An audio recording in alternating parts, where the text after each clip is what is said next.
The Washington Commanders not only lost their game in week 6, but they lost one of their starting defensive tackles, Jonathan Allen, out for the season with a torn pec. That and more coming up on today's episode of Locked On Commanders.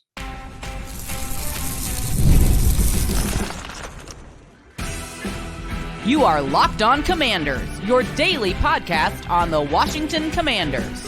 Part of the Locked On Podcast Network, your team every day. And welcome in, everybody, to today's episode of Locked On Commanders, part of the Locked On Podcast Network, your team every day. I'm your host, David Harrison, credentialed member of the media, covering the Washington Commanders for Sports Illustrated's CommanderGameDay.com. You can also find me contributing this season to WUSA9.com. And I'm here with you every Monday through Friday. I thank you for coming through for today's episode, every dayers. A special thank you to you for coming through every day. Locked On Commanders is your daily podcast covering the Washington Commanders.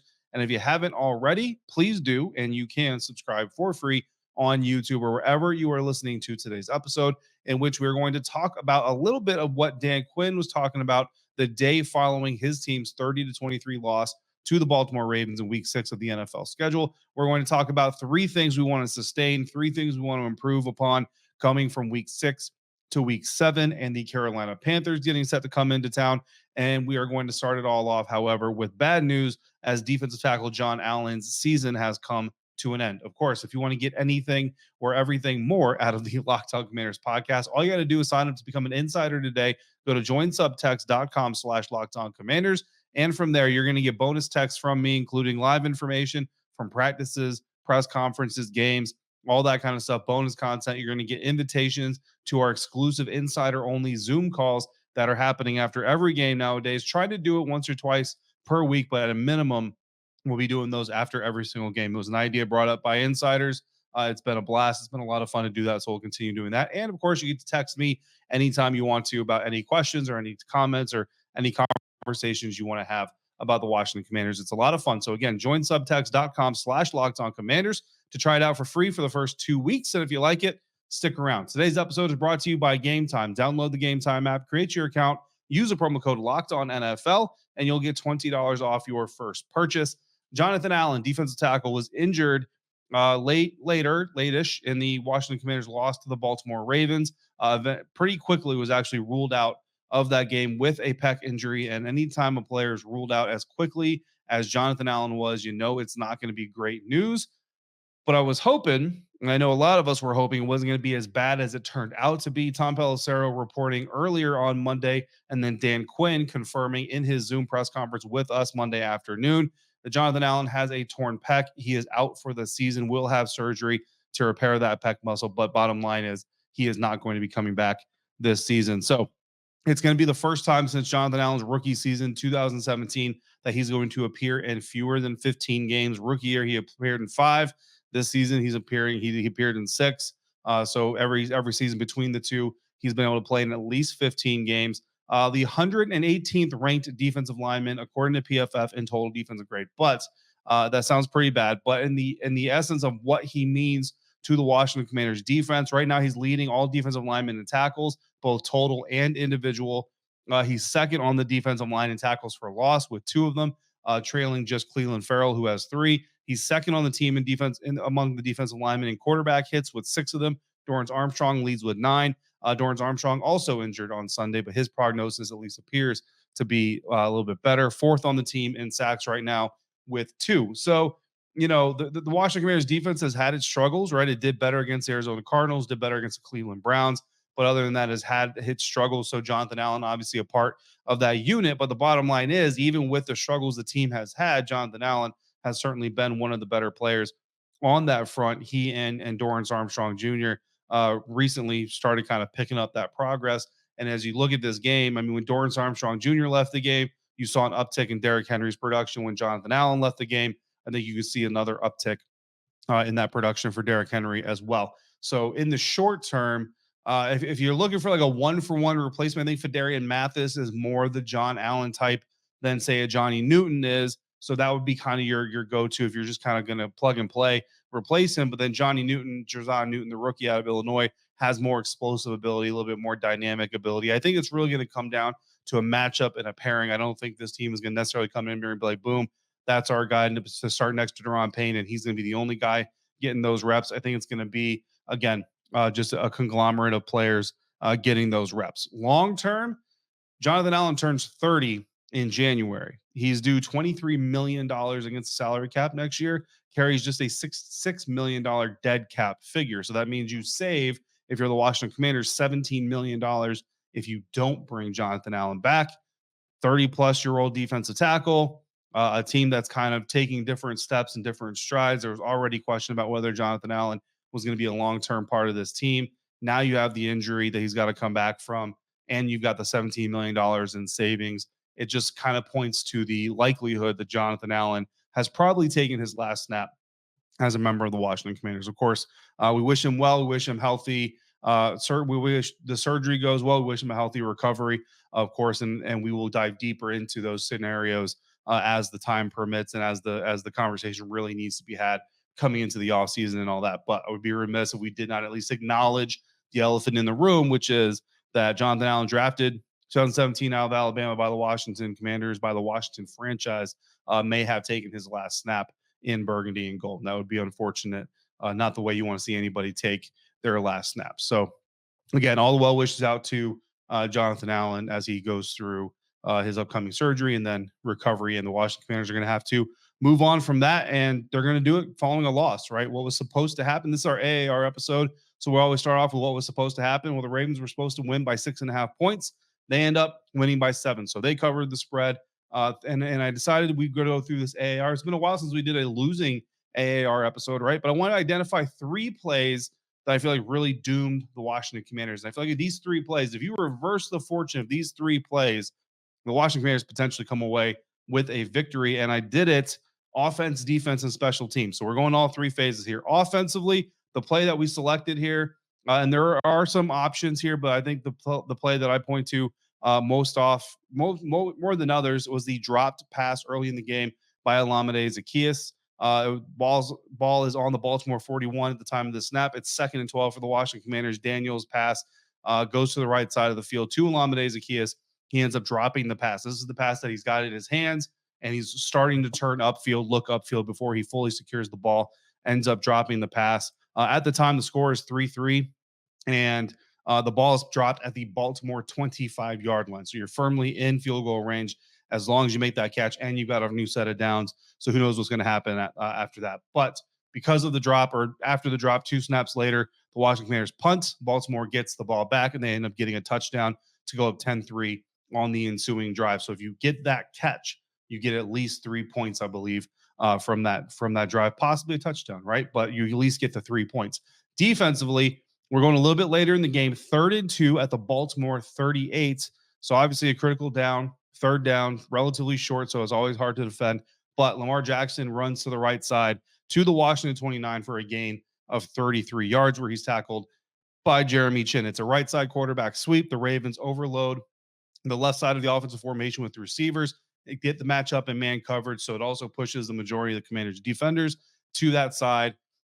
Benjamin St-Juste, Jeremy Chinn are both on the left side of the defensive formation, so they're on the action side of the play, and both of them basically go into a contain mode, whereas when you look at it, it looks to me like Jeremy Chinn should have attacked the D gap. So A gap between the center and the guard, B gap between the guard and the tackle, C gap between the tackle and the tight end, D gap is outside the tackle, really to the sideline.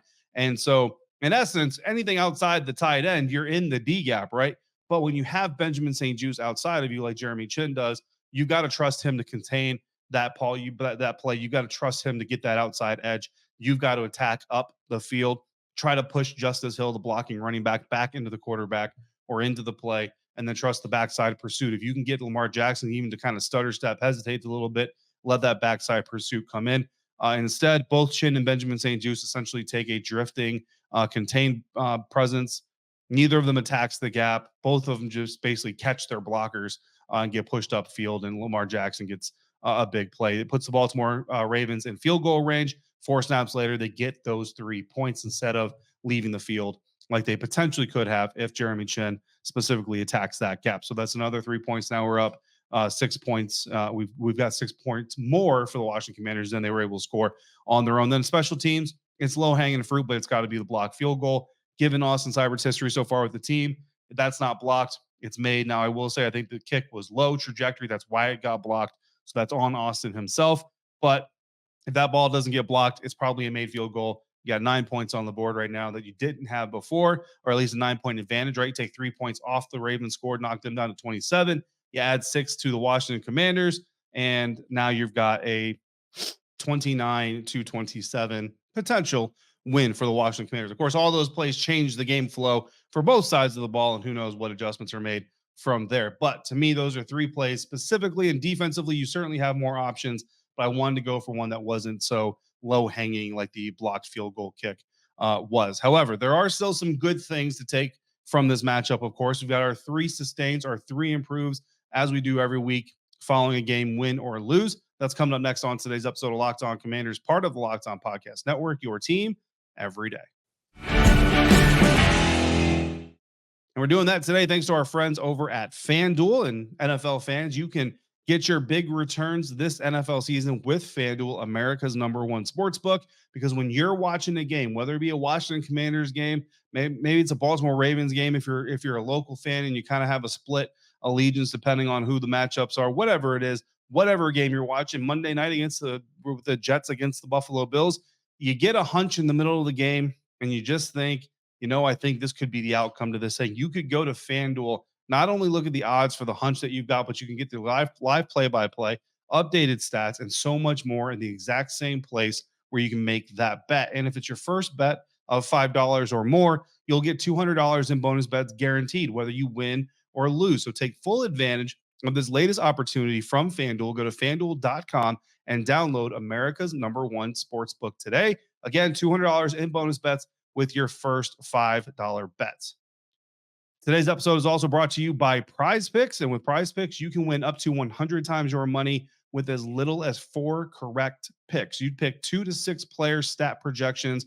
You pick more than or less than for each of those stat projections.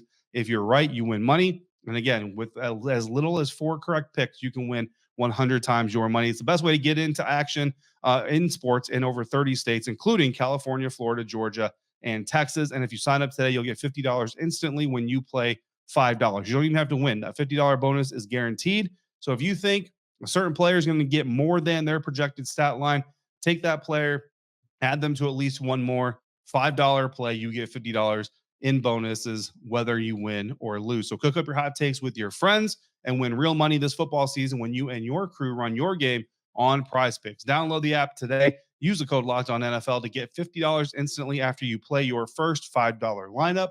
Prize Picks, run your game. Continuing now with today's episode of Locked On Commanders. Thanks again for making Locked On Commanders your first listen of the day, every day, every day. Thanks for coming through every single day. Week 6 loss to the Baltimore Ravens. Not good. Not what you want to see. You definitely want to see a win. But there are still some things that we want to see continue from the loss into the following week against the Carolina Panthers. I'm getting better at saying that's the Carolina Panthers, not the Chicago Bears. I keep wanting to flip the two. So it is what it is. Stash #1, sustain #1. Sorry. So here on the show, we call them sustains and improves. That's typically what you call it, kind of in the business world, the leadership world. Over at CommanderGameDay.com, part of Sports Illustrated coverage of the NFL, we call it stash and trash. So improve or sustain #1. Tyler Buckeye brothers, Terry McLaurin and Noah Brown, didn't play all that long together at Ohio State, but they are from the same program. They're both having a solid impact on this team this season. Terry McLaurin obviously is the #1 receiver. He's the star. He's the guy that everybody loves to see. Noah Brown is the new guy arriving just after training camp, after he was released by the Houston Texans. And it appears that even though we've talked about this #2 receiver situation with the Washington Commanders as kind of a collective, right? Noah Brown, De'Ami Brown, Luke McCaffrey, so on and so forth, Lamade Zacchaeus. It appears that Noah Brown is kind of separating himself as, I would say, the best #2, right? Like, he's not getting the catches every single week and all those things. And certainly Lamade Zacchaeus has had his opportunities as well. But it seems like when Noah Brown is getting involved in the game plan, things are going a little bit better for the Washington Commanders. So when you pair Terry McLaurin and Noah Brown, along with Zach Ertz, then you have a 3-headed monster here, including a tight end that can really do some damage. So along with Ertz, Brown, and McLaurin, the trio on Sunday against Baltimore Ravens combined for 14 catches, 179 yards, and 2 touchdowns. McLaurin led the way in catches and in touchdowns. He had the only 2 touchdowns. Ertz led in receiving yards, and then Noah Brown had the longest catch of the day. So that trio there really kind of contributing to what they were able to do on offense. Noah Brown was also able to draw an important pass interference call against Ravens cornerback Nate Wiggins late in the fourth quarter that eventually led to a field goal, which brought the score to within 1 touchdown and at least made the game competitive there at the end. So we want to see that continue. Terry McLaurin, obviously, want to see that continue, but also Noah Brown. It looks like, again, Noah Brown is kind of that best number 2 option for the team's game flow and battle rhythm. So you want to see Noah Brown continuing to get involved as he enters his second month, full month with the Washington Commanders organization. Improved number 1, a little bit of an identity crisis for the Washington Commanders in week 6. We talked about this leading up to the game. It was kind of one of our must-dos that you have to, studying the Baltimore Ravens, the teams that were able to beat them, the teams that were able to be competitive against them. Yes, they have the number 1 rush defense in the NFL. Totally get it. Not going to be very easy at all to run against this team. But we said it. You have to run anyway. You have to keep them honest. You have to make them defend it. Yes, they're the number 1 defense in the NFL, but you have to actually make them defend the run. You can't take it away from yourself for them. You have to make them do it.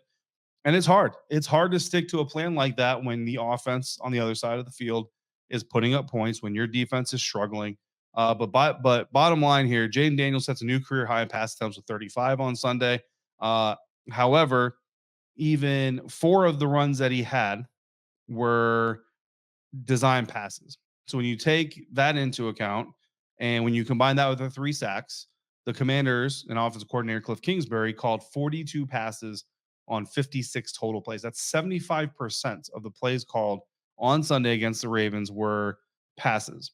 And because of it, the Baltimore Ravens defense was able to respond better, get into a groove pass defense wise, and they just look better and more comfortable because you weren't challenging them up front. You gotta stick to who you are. This team has been a run first team all season long. They've been at their best when they're running the ball. I understand, like I said, it's the number 1 rush defense in the NFL, but you can't take your run game away for them. You have to make them do it themselves. Sustain number 2, the Dallas delivery. I know, boo, Dallas Cowboys, right? Nobody likes them here. But when you talk about the Dallas Cowboys, you're talking about what the Washington Commanders have been able to take from the Dallas Cowboys. Tyler Biadasz is a player that we've talked about over the last couple of weeks. Incredibly important, sets the defense, sets the protection up front for Jayden Daniels. So he's important there. But Dorrance Armstrong also has been incredibly important, especially over the last few weeks. He's really picked up his production. The last couple weeks specifically has really been on a tear. Was injured in the second quarter. Didn't have a chance to fully impact this game. It's a rib injury, and we don't know the full extent. We'll find out more on Wednesday. But I don't believe that there's a disconnect between Dorrance Armstrong Jr. having to leave this game and Baltimore Ravens running back Derrick Henry having a spike in his explosive runs. Again, we covered this in the post-game episode, but with Dorrance Armstrong Jr. on the field, 1 explosive runs in his first 4 drives. Without him, 3 in the next 5. Jonathan Allen also leaves during that stretch. So you just feel like Dorrance Armstrong Jr. leaving that game was pretty significant. So again, we don't know the severity of Dorrance Armstrong Jr., but especially with Jonathan Allen out, look, man, it's still the NFL. Don't sleep on the Carolina Panthers too much. And if Dorrance Armstrong Jr. can't get back on the field, that might get a little bit dicey. Improved number 2, missed opportunities. On Sunday, we saw firsthand, I think, the difference between an established team and a team trying to establish itself. Dan Quinn even alluded to the same in his Zoom press conference and in his exclusive interview with WSA 9's Chick Hernandez. The Washington Commanders entered Ravens territory 8 times in week 6. That's a great rate of crossing the 50-yard line. However, and each time they had a first down on the Ravens side of the field. So it's not like we're crossing over on 3rd down and punting. No, you're crossing over and you're having a first down in enemy territory, yet they only scored 5 times. The Baltimore Ravens, on the other hand, turned 7 trips into plus territory. Now, I'm not counting the final drive of the game because obviously they didn't score, but they ended the game there. So 7 trips before the final drive of the game. They came away with points on 6 of those trips. In a 1-score game, that right there, from a bird's eye view, is essentially the difference. Sustain number 3, being big enough. Jayden Daniels, his 2 best passer rating performances have come in the 2 biggest games from a national standpoint: Monday Night Football against Cincinnati Bengals and this weekend against the Baltimore Ravens. I know they lost to the Ravens, but the bottom line is Jayden Daniels is showing the NFL world that none of these stages are too big for him as of right now. And then our final improvement is going to be passing under pressure.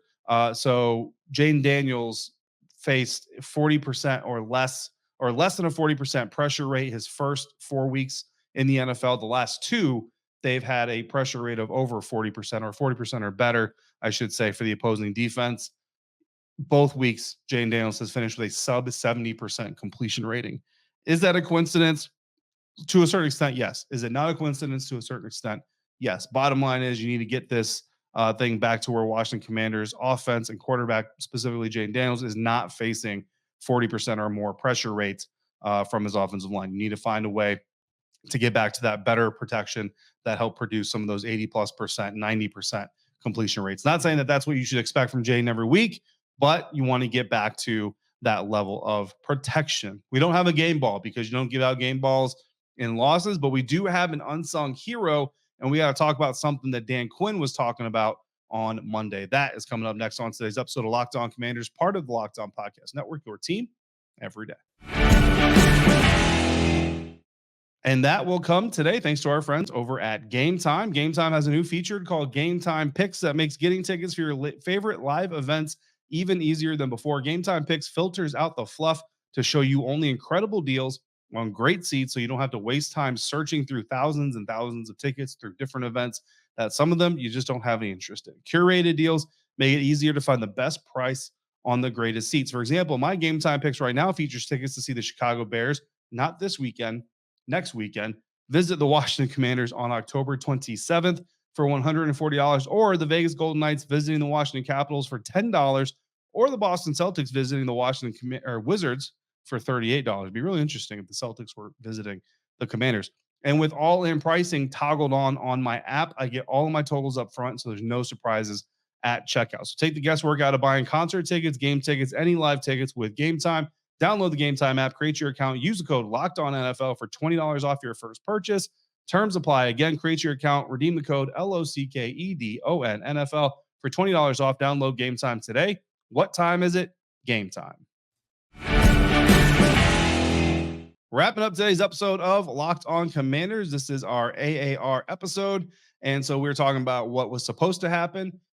We talked about what did happen. We talked about 3 things to sustain, 3 things to improve. We also led off with the news that Jonathan Allen's season is over and potentially his time with the Washington Commanders also is over unofficially, obviously. Now we're going to wrap it up talking about what the head coach is talking about. We got one quote from Dan Quinn here, and honestly, it comes from his opening remarks. And sometimes that's just Dan Quinn just kind of hits it nail right on the head. And I think he did that here on Monday in his Zoom press conference with us. Opened up by saying, quote, "I think the biggest truth is we're not where we want to be yet." And I was honestly proud as hell of the fight we showed in the game yesterday. But I also think there's definitely another gear, and it's a gear that we need to get to and to finish against the teams we know we're going to have to go battle with. That's what we're grinding for, finding that next gear. And leaving the game, I would say, how do I know we're ready to learn that and to get there? I think 6 of the words I heard in the locker room last night, quote unquote, we're effing going to learn from this, and it was strong, end quote. So we talked about this after the Buccaneers game, right? The difference between just anger and frustration. Frustration is good. You know what I mean? Even maybe a little of embarrassment. Frustration is healthy. Frustration means you care. Anger is where you kind of start to cross the line between caring and all those things to just losing control of your emotions. And you know, everybody gets angry from time to time, right? We all do it, and that's okay. The key is to get back to that frustration level, because frustration is what will motivate you towards getting better. And that's what you saw walking off the field in Baltimore. That's what you saw in the locker room in Baltimore. And that's what Dan Quinn is talking about here in this quote. Understanding that in a very close battle, in a very tight battle, it was back and forth. One team scores, the other team scores, all these other things. There's a reason the team like the Baltimore Ravens have the confidence they do in a game like this. It's because they've been there. They've been through those battles together. They've come out on the winning side of a lot of them. They've come out on the losing side of some of them, but they know that they have the ability to get there and do that. This team is still learning how to do that. And what you saw on Sunday was some fight back, some growth in those departments. And this is the type of game that, harnessed appropriately, which I believe they will be harnessing it appropriately, will lead to wins in similar type matchups coming up down the road. No game ball in a loss, but we do have unsung heroes, which I reach out to my insiders basically say, hey, look, who's an individual that deserves a little bit of light shined on them, even though they're not getting a game ball. And the overall winner, wide receiver Terry McLaurin, caught 6 passes on Sunday for 53 yards, 2 touchdowns. McLaurin recorded 2 receiving touchdowns in a single game for just the 3rd time in his NFL career, and it's the first time since Week 4 of the 2021 NFL season, according to the team. For the first time in his career, McLaurin has totaled 4 touchdowns over a 4-game span. So you're literally seeing Terry McLaurin's game performance go at a rate that it has never gone before. And so the thought that maybe Terry McLaurin finally has a legitimate quarterback, I think, certainly is something that we can put to rest. He has a legitimate quarterback. Honorable mentions, of course, Jayden Daniels was one. Tress Way and Austin Cyber, especially Tress Way, man. I mean, he put the Ravens in some really bad positions. Unfortunately, they were able to convert them into scores anyway. But Tress Way certainly out there doing his job. His punt coverage team out there doing their job. Austin Seibert, outside the blocked field goal, was very good. Bobby Wagner got a vote as well. Bobby's not going to come out of this thing completely clean, but certainly made some plays in some moments. And Mike Sanders still getting his first NFL interception, the team's first interception of this NFL season as well. Returned it for 38 yards. So you like that. Sanders still also had 6 tackles and 1 pass defense on the day. So some honorable mentions there for our unsung heroes, because we're not going to sing them out because they lost. So no game balls, no singing, but we will still recognize some guys who had pretty good games. In the next episode of Locked On Commanders, we're going to start to turn the page to Week 7 and the Carolina Panthers. In the meantime, if you've got questions or comments, all you got to do is text me. Do that by becoming a Locked On Commanders insider at joinsubtext.com/Locked On Commanders. For your next listen, check out the Locked On NFL podcast in the morning. The madman Tyler Rowland gets you kicked off with a double shot of NFL espresso. In the afternoon, head by the barbershop with Tony Wiggins for some real NFL talk. And on Wednesday afternoon, you'll see me with Tony there if you go through. It's a new Locked On NFL, and it's twice per day. As always, thank you for making Locked On Commanders your first listen of the day, every day. Thanks for coming through the way that you do. Until we speak again, if you're out and about, please be safe, be kind, and I will see you right back here next time for another episode of Locked On Commanders, part of the Locked On Podcast Network, your team every day.